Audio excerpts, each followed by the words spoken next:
नमो अरिहन्तालं नमो सिद्धालं नमो आयर्यालं नमो वज्रायालं नमो लोये सव्यसाहूणम्। भारतीय ज्योतिष विद्या के अंतर्गत 10 वर्ग विचार हम कर रहे हैं। जन्म पत्रिका में किस प्रकार से हम 10 प्रकार से और छोटे छोटे भागों में बांट करके और ग्रह की स्थापन कौन से भाव में कौन से ग्रह आ रहे हैं और कौन सी लग्न बन रही है, जन्म लग्न, ये हम निकाल रहे हैं। इसमें हमने क्रमशः सबसे पहले ग्रह कुंडली जो मुख्य जन्म पत्रिका होती है, जिसमें एक एक राशि में एक एक ग्रह पूर्ण राशि में कहीं पर भी है तो उसे हम स्थापित करते हैं। इसी तरह लग्न और उसके बाद क्रम से होरा कुंडली, फिर दृष्टान कुंडली, सप्तमांश, नवांश, दशमांश, द्वादशांश और षोडशांश, ये हमने सीख लिया है। आज हम बात करेंगे त्रिशांश और षष्ठी अंश कुंडली का निर्माण किस प्रकार से होता है, इनके निर्माण से संबंधी नियम क्या हैं। तो त्रिशांश का मतलब तो बड़ा स्पष्ट है। जैसे आप अभी पूर्व में बनाए दशमांश बनाए तो 30/10 किया तो 3 अंश आ गया, मतलब उतने भाग करना रहते हैं एक राशि के। एक राशि से मतलब एक राशि होती है 30 अंश की, तो अगर हमारा दशमांश है तो हमने 30/10 किया तो 3 आ गया, द्वादशांश है तो हमने 30/12 किया तो 2.5 आ गया, और षोडशांश है तो हमने 30/16 किया। और अब हम बात कर रहे हैं त्रिशांश की। त्रिशांश माने त्रिंश अंश, त्रिंश कहते हैं संस्कृत में गिनती के 30, तो 30वां अंश, त्रिंशांश माने 30वां अंश। तो 30वां अंश का मतलब हम एक राशि में 30 का भाग दे दें तो 30वां हिस्सा उसका आ जाएगा। तो 30 में हमने 30 का भाग दिया तो एक बार गया, तो एक अंश का एक भाग बनेगा। माने हर राशि के जो भाग बनेंगे वो 30-30 भाग बनेंगे त्रिंशांश से। अब भाग बनाने के बाद फिर हमारा काम शुरू होता है कि हम लग्न का निर्धारण करें। सभी 10 प्रकार की जो कुंडली आप यहाँ समझ रहे हैं तो सब में यही होता है। सबसे पहले हमें लग्न का निर्धारण करना होता है कि किस लग्न में उस जातक का या बच्चे का जन्म हुआ है। तो त्रिशांश में भी हमने ऐसा ही किया। तो लग्न का निर्धारण करने के लिए हमने देखा कि लग्न हमारी किस में है, माने किस राशि में लग्न है। तो उस राशि के फिर हम 30 हिस्से करेंगे, तो 30 हिस्से में से कौन सा हिस्सा आ रहा है ये हम देखेंगे। तो अपनी लग्न आप निकाल लो, बताओ किस लग्न में है, कौन सी लग्न है हमारी। लग्न बोलो कितनी है। हाँ कितनी है, अंश बोलो। वृश्चिक तो है 11, 49, 29। हाँ 11, 49, 29 का मतलब कौन सा भाग हो गया। 11, 49 का मतलब 12वां भाग हो गया। ठीक है। त्रिंशांश जो 30 भाग हम करेंगे तो एक एक अंश के 30 भाग होंगे, तो 11 तक 11 भाग पूरे हो गए। 11 से आगे बढ़े तो 11, 49 आया, तो 11 और 12 के बीच में है अंशों में, तो 11 और 12 से बीच का मतलब हो गया कि 12वां भाग चल रहा है। तो 12वें भाग में अब कौन सी लग्न त्रिंशांश कुंडली की बनेगी ये हमें देखना है। तो त्रिंशांश कुंडली में इसका नियम आप समझ लें। अब 1 से 5 अंश तक, पहले अंश से 5वें अंश तक ये हम विषम राशि में बता रहे हैं। अभी अपनी जो लग्न है ये है वृश्चिक, तो सम है, तो पहले विषम का भाग समझ लें आप, फिर सम का हम आपको बताते हैं। तो विषम का नियम क्या है, 1 से 5 अंश तक पहली राशि में जाएगा। और पहली राशि मतलब मेष राशि में। कोई भी विषम राशि में लग्न है या ग्रह है तो उसका 1 से 5 अंश तक जाएगा मेष राशि में, मंगल स्वामी होगा। ठीक है। इसके बाद 6 से 10 अंश तक, 6वें अंश से 10वें अंश तक अगर है तो 11वीं राशि कुंभ राशि में माना जाएगा, कुंभ राशि, और स्वामी होगा शनि। इसके बाद 10 से आगे बढ़ें तो 11 अंश से 18 अंश तक अगर आ रहा है लग्न या राशि में जो ग्रह स्थापन करना है, कोई भी चीज हो, दोनों में एक सा नियम रहता है। तो 11 से 18 अंश तक अगर है तो वो 9वीं राशि में जाएगा। 9वीं राशि से मतलब धनु राशि, और इसका स्वामी होगा गुरु।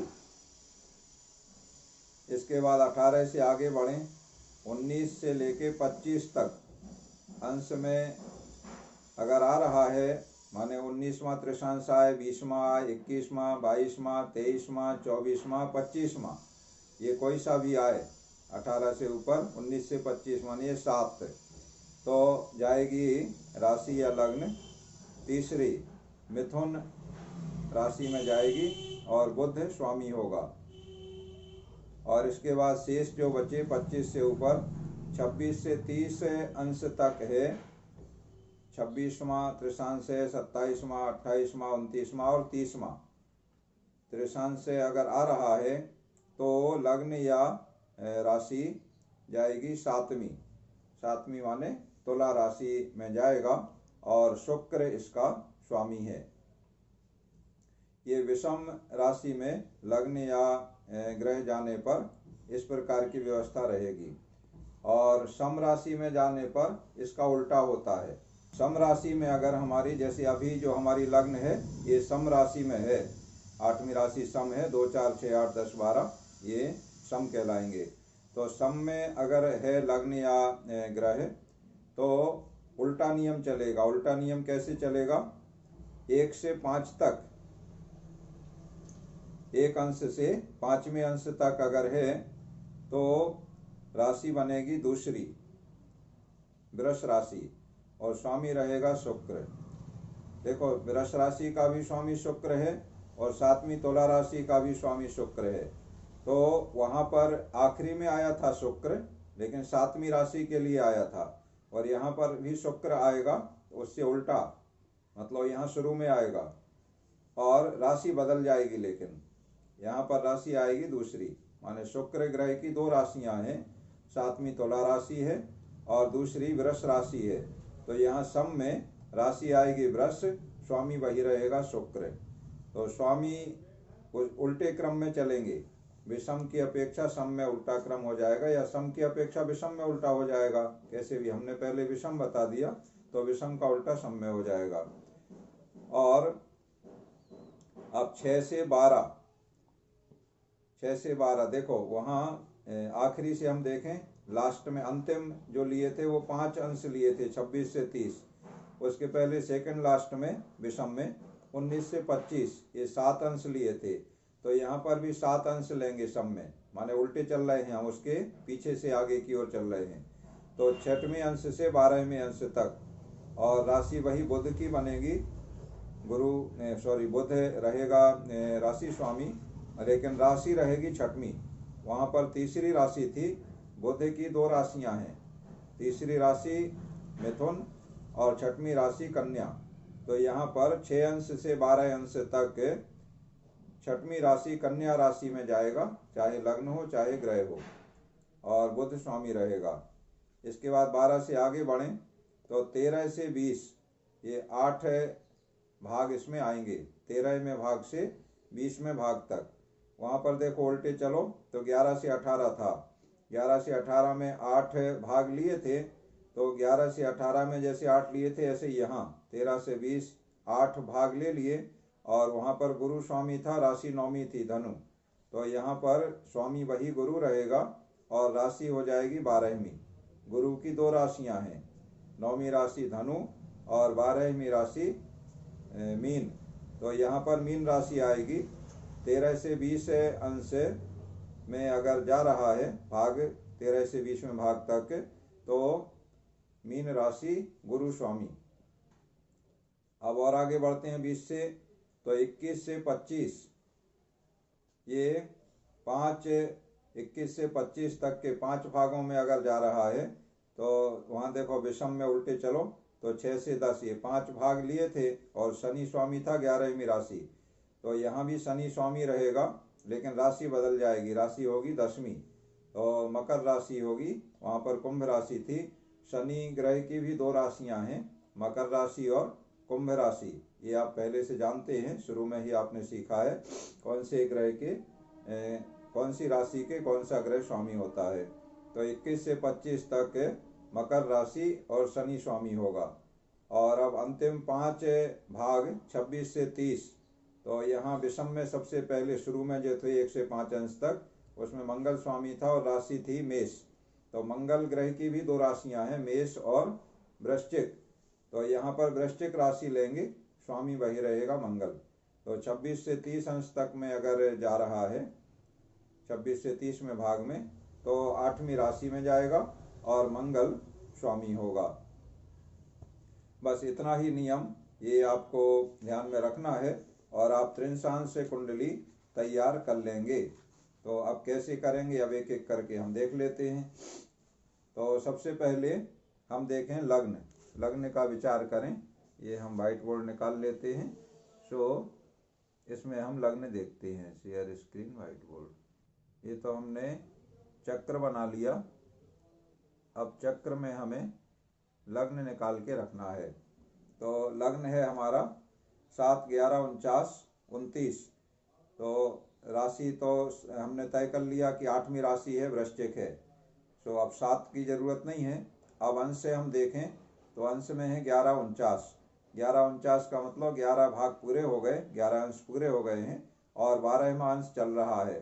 तो एक एक अंश के ही एक एक भाग हैं चूंकि इसमें, तो 12वां अंश चल रहा है, तो 12वां भाग कहलाएगा। और ये सम राशि है। अब सम राशि में 12वां भाग कहाँ जाता है, अब आप नियम में देख लें। सम राशि में 1 से 5 तक जाता है वृष राशि में, और 6 से 12 तक जाता है कन्या राशि में। तो ये 6 से 12 में 12वां आ रहा है, तो ये कन्या राशि में जाएगा। माने ये लग्न है हमारी, तो लग्न हमारी कहलाएगी कन्या, कन्या राशि लग्न कहलाएगी।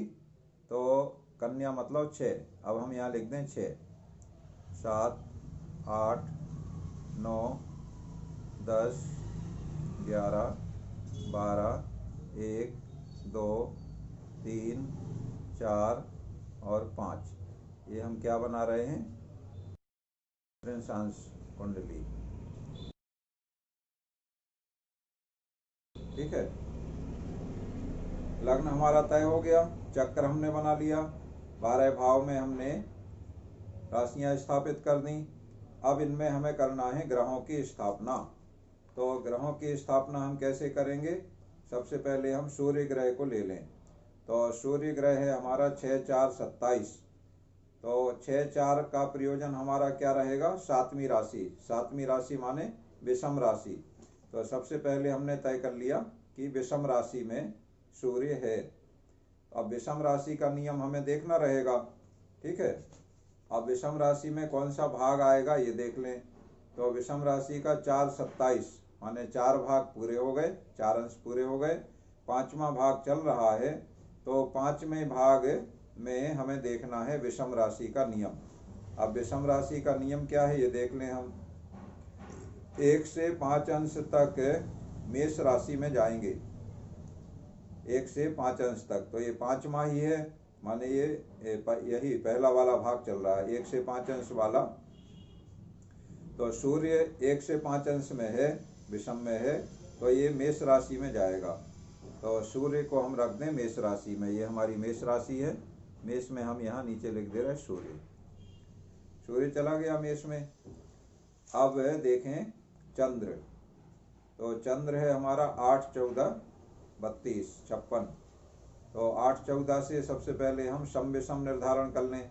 तो 8, 14 का मतलब 9वीं राशि में चंद्र है। नौवीं राशि का मतलब विषम राशि है, तो हमें विषम राशि वाला नियम देखना है। पहले सबसे पहले हमने ये तय कर लिया। अब हम इसका भाग देखें तो 14 32, तो 14 अंश पूरे हो गए हैं, 15वां अंश चल रहा है। तो भाग भी बराबर रहेंगे, इसमें ज़्यादा वो गणित नहीं है, क्योंकि एक एक अंश का एक एक भाग है, तो आसानी से हो जाता है। तो 15वां अंश चल रहा है, तो 15वां भाग कहलाएगा। अब विषम राशि का 15वां हमें देखना है किस राशि में जाना है। तो विषम राशि में नियम क्या है?